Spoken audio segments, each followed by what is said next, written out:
Is this a problem you feel like you face sometimes in world matches? Then you need this brilliant technique called snap drifting. I remember having this issue a lot myself in the beginning of playing Sonic Crossworlds. You'd have these giant turns and you could never seem to actually cut the corners sharp to improve your lines on these maps. Then I realized I could just let go of the accelerator or brake to take the turns more optimally and re-accelerate with drift boost. And ultimately now, we've come to snap drifting. Check it out.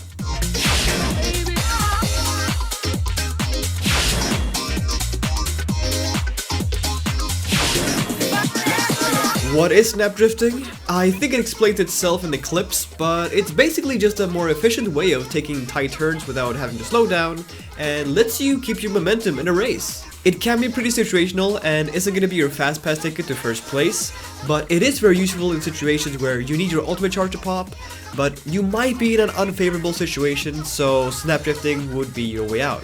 I've seen, and I would assume you have as well, many clips floating around of people doing this tech, but I don't think I've seen anyone actually make a guide on how to use it or when to use it. Unless there are guides and I've just been completely oblivious, which could very well be the case, but I want to give my shot at explaining it myself anyways. So how do you do it? You can do it with any vehicle type. Drift into the direction you want to snap drift. This can be just holding the drift or sharply steering into the turn. Always make sure you have at least a level 1 boost ready though. Then when you actually want to snap, counter drift into the opposite direction, release your drift, and instantly press the direction you were initially drifting into.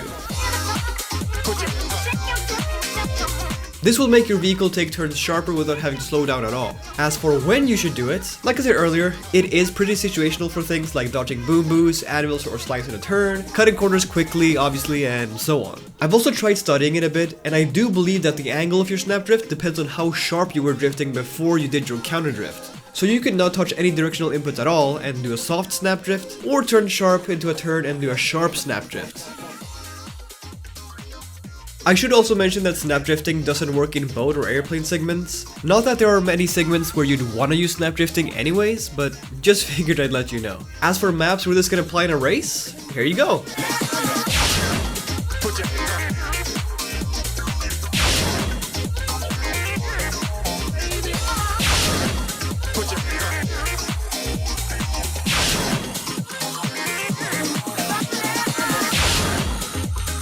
I'm sure there are more places where this can be applied that I haven't seen or discovered yet, so I encourage people to try and find places where you can. The more the merrier. I'm very excited to see how this technique can evolve in the future. That's all from me though. Keep on snap drifting.